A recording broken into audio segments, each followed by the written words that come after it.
Horror is one of the well-established film genres that feels the most like it has been beaten and juiced for all its unique ideas, ripped apart, and reproduced so frequently that it is frequently unclear who came up with the original premise.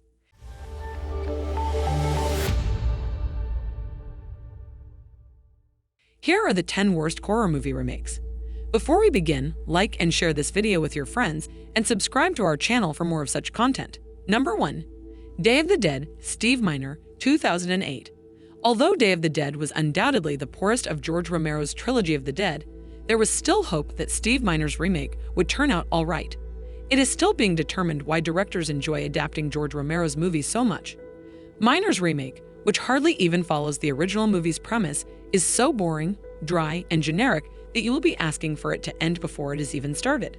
Day of the Dead, which is already available on video, has a fairly strong ensemble that includes Mina Suvari, Nick Cannon, Michael Welch, Annalyn McCord, and Ving Rhames, but it neglects to use any of them in favor of some pretty awful action sequences.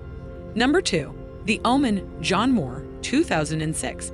The original Omen, directed by British filmmaker Richard Donner, is a mysterious, ominous journey that uses its slower parts to develop sluggish suspense that gives the audience a chill. The remake by John Moore could not be more dissimilar. Moore's picture is a complete bore that contributes absolutely nothing to the original tale and relies on worn-out horror movie cliches, since it cannot precisely grasp what originally made the 1976 movie so memorable. The great cast, which includes Michael Gambon, Liev Schreiber, Mia Farrow, David Thewlis, and Julia Stiles, is completely wasted in this useless remake that seems more like an obscure action movie than a suspenseful horror. Number 3. Poltergeist, Jill Keenan, 2015. The 2015 film Poltergeist is, at the very least, amusing and has all it needs.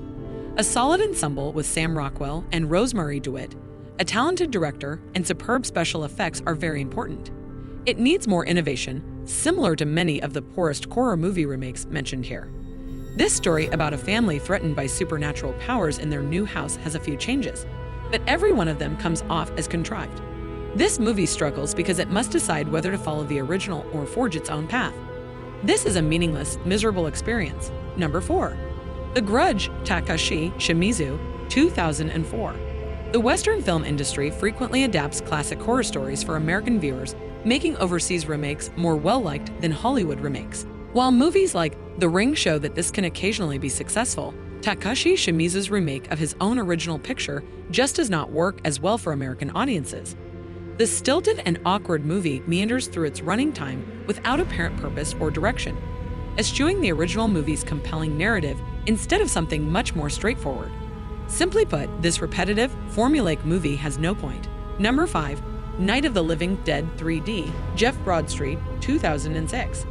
You would be excused for not even knowing this immoral horror remake, in which Jeff Broadstreet attempts to outdo George Romero, the godfather of zombie horror, by doing the unimaginable existed in the first place. Broadstreet reimagines the renowned 1968 film in horrifying 3D with actors like the late Sid Haig, Brianna Brown, and Joshua Desroches. The 3D remake of Romero's film is a genuine affront to the classic that stinks of cynicism and completely disregards the groundbreaking efforts of the first picture. It is loud, unnecessarily violent, and poorly performed. Number 6. Wicker Man, Neil LaBute, 2006. Nicolas Cage recently asserted that The Wicker Man was an absurdist comedy. However, considering how awful he was in the remake of the horror classic, it is likely that he was right. Nicolas Cage chooses to dial it up to 11 right away while surrounded by a bewildered female cast portraying a weird parody of the pagan cult that existed in isolation on the little island in the first movie. Along with nothing even remotely frightening, the film also features no chemistry between Cage and anybody, much alone the poor actress who portrays his estranged wife. The hellscape of poor choices is what the film aims to produce on its own. It is reasonable to call what the movies do with Robin Hardy's terrifying portrayal of lunacy in the first Wicker Man a cinematic atrocity. Number 7. Psycho, Gus Van Sant, 1998. Gus Van Sant's remake of Alfred Hitchcock's Psycho is not among the worst. However, it is unquestionably one of the strangest horror remakes ever made because it is a shot-for-shot reproduction of the original.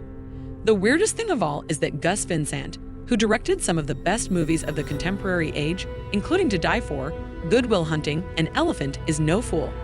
Given how closely the Hitchcock remake adheres to the original, it is unclear exactly what the director was thinking.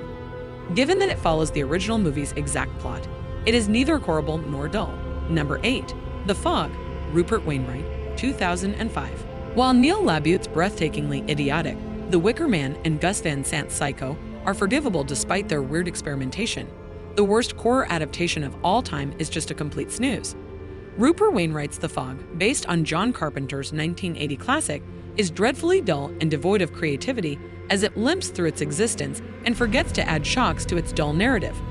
Tom Welling, Maggie Grace, Selma Blair, and DeRay Davis are among the cast members leading the way. The actors appear uninterested in their personal danger, but who can blame them?